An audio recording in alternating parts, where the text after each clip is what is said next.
got an interesting call after that show from the head of specials at NBC, was John Hamlin. Called me and said, would you like to be interested, same thing again, to doing the very first satellite show in Aloha television? I said, you know my answer. I said, well, I can't say you have our okay. We would like to have you do it. You produce and direct it. And I said, fine. But you need to have the stars okay. I said, okay.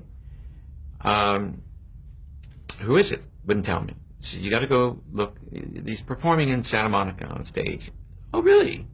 Okay, you got to go see him. So, my wife and I said, okay, we'll go see him. We went there, and who came out on stage? Elvis Presley. I said, oh boy, here he is, one enormous star. He just stood there. And this show was going to be a 90-minute show. I says, there's no excitement except in his singing. What are the cameras going to do? What are we going to do for an hour and a half? I went back to NBC and told him that. And I says, I don't know what to do with him for an hour and a half. What are we going to do? He doesn't do anything. He stands in front of a big rag. And he says, well, you can do anything you want. You have our blessing. Anything you want to do. But at Vegas, he used to work in Vegas too. I says, okay, but he said, well, let me tell you something. John was telling me, you've got to go and talk to the Colonel Parker in Vegas, get his okay and get Elvis's okay before you can do this show. I says, okay, well, what am I going to tell him? It's up to you. I said, well, okay. So I called an art director friend of mine, Ray Clausen. I said, Ray, here's what I have in mind. He doesn't do anything. I told him all the same things I'm just telling you. And he says, oh, okay. And I said, and I remember that what made Glenn Campbell and everybody else comfortable is to get the people close to the performer when they're working. And I said, I remembered that. And I said, but what I would like to do is that he is so high and so away there's no relationship between he and the audience. And there is a love affair, and we got to capture that. And I said, Ray, I want the stage down. I don't want it that high. It can be up 7 feet, but that's it. And because maybe even 6.5, but 6 to 7 foot high. And I want a ramp. I want a runway to get him out into the audience. But I want it wide. I want it maybe 8 foot wide. And I want lights on the runway. And I want to take all of the signs from Vegas and let's do the whole thing on the stage. So if he's not going to move, I can have the stage move. And because I did a special before this, in between the first Oscars and this, with Loggins and Messina. And I took all the old beaten up signs in Vegas and put them into a thing called In the Attic. And I made a set out of signs and it worked.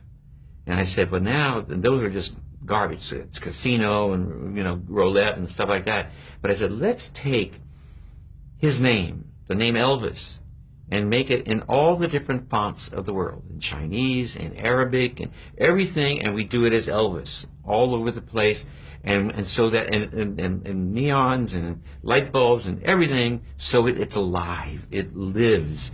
And I said, I'd like some mirrors in there, so that we bring the audience that is not on the stage, but if I take a cross shot, it looks like the audience is on the other side of him. And then to make him comfortable with an audience involved even when he's on the middle of the stage. And so he took all of that and did a great drawing. And I said, cover it up. I took it under my arm. I had to now go and do my tap dance to the Colonel and then hopefully with Elvis. Well, I went up to Vegas alone. Nobody there. My network wouldn't come with me. It was just myself. And so I met with the Colonel at Hilton in the lobby, and I said, I would like to do some of these ideas that I'm just mentioning. I would like to have him lower in the stage, and so he says, no, my guards are there. I have the guards there, security guards. They're going to be there next to the stage. And I said, I want a runway there, and I want to have all girls there with leis and stuff like that. And no, I don't want him anywhere near the people. And I said, but he can be in the center. And that if he doesn't want to be near them, he walks down the center, they can't reach him. If he wants to get it with them, he walks over to them, they can get to him. It's his call. And he says, no, I will not have that. And I don't want all that lights. It's taking away from my boy, my star. And he said, no, I won't accept any of it. I says, listen, I've come all this way, and I'm going to at least meet with Elvis. He says, because I'm not going to go back unless I meet with him. He says, well, no, he's not going to. He won't do it. I mean, would you please call up there and see that because I knew Elvis was waiting for me. He called me and said, yeah, he'll see you.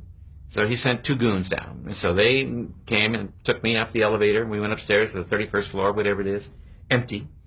And these guys took me over there to a little, like a coffee table, and there were 4 chairs, one on each side. He said, sit at this end. I sat, and each of these 2 goons sat on either side. These goons became buddies of mine, so I can call them that. They don't mind, they laugh. And so they sat there, and I said, there's an empty chair. No else. I just waited.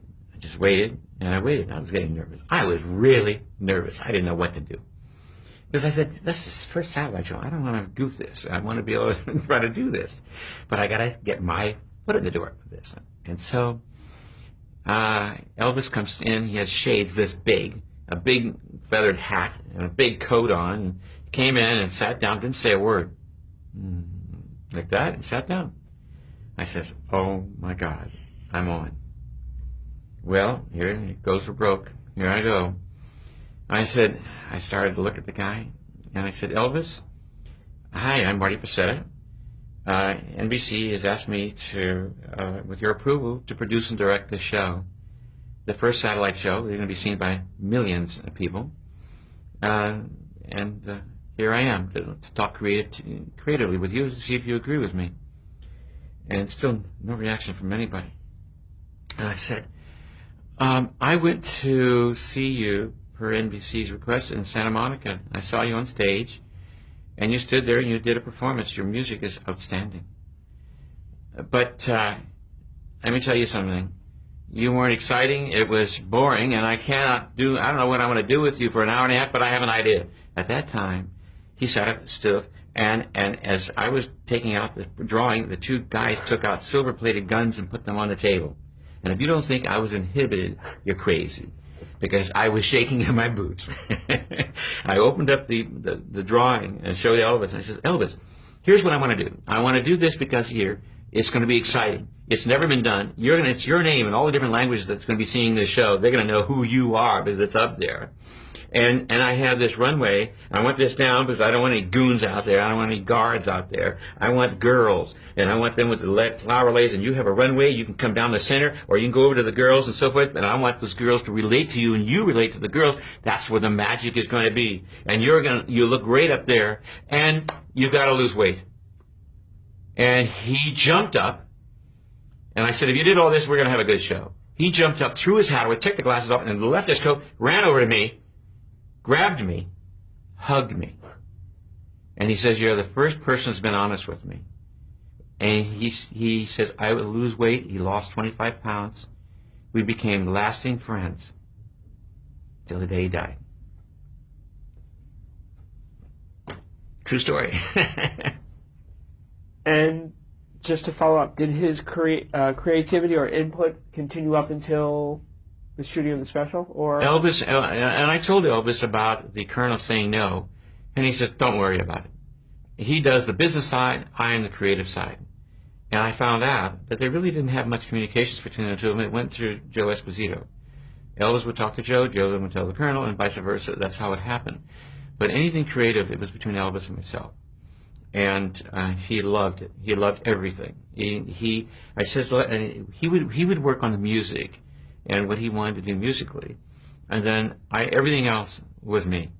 And I brought, with all my crew, we brought the truck over on a big boat because there was no color stuff in Hawaii. We did it in Hawaii, live at 1:30 in the morning, and we went live to the world. And it was seen in Japan. They even hired us to show the audience coming in for an hour, and that had a 90 share in Tokyo, in Japan. The show, there's so many stories. I mean, the show, when it was seen, finally, the first time it was seen around the world, it was seen by every 3rd person on Earth. It's true. in African places that they were shown in theaters on film copies and stuff. But even the Oscars, nothing has topped that. No, the Super Bowl, nothing has ever topped the ratings of that show the first time. The making of the show was very interesting because we built the scenery over in Hawaii, and we did all the electronics, the NBC shops here, and brought it over there. All my crews were from here. We brought over the little truck that I had used from Compact Video to do some remote stuff. That I put Don Ho in a tree and put things, and we did some stuff. And when Elvis's arrival, which we staged, coming in via helicopter on the pad with the radio jockey, we wanted to get people out there. And we had a lot of good radio contacts over there because we had to fill this auditorium, and it was a big civic auditorium. And we, of course, they charged money for that, but not for the show, not to Elvis. All the money went to Kui Lee Cancer Fund. And Kui Lee was a very, very good friend of Elvis. He wrote a lot of music, and he was really special guy. And when we got to rehearsals, we did rehearsals over there, and the dialogue, everything the dialogue was Elvis. There's no cue cards, nothing on that show. He did it. And he gave me really a nice tribute, live, unbeknownst to me. It was very, very nice. And in the middle, just before we started the show, I'm jumping around, but excuse me, but just before we did the show, my PA said, "Oh my God, we are 10 minutes short." I said, "Excuse me?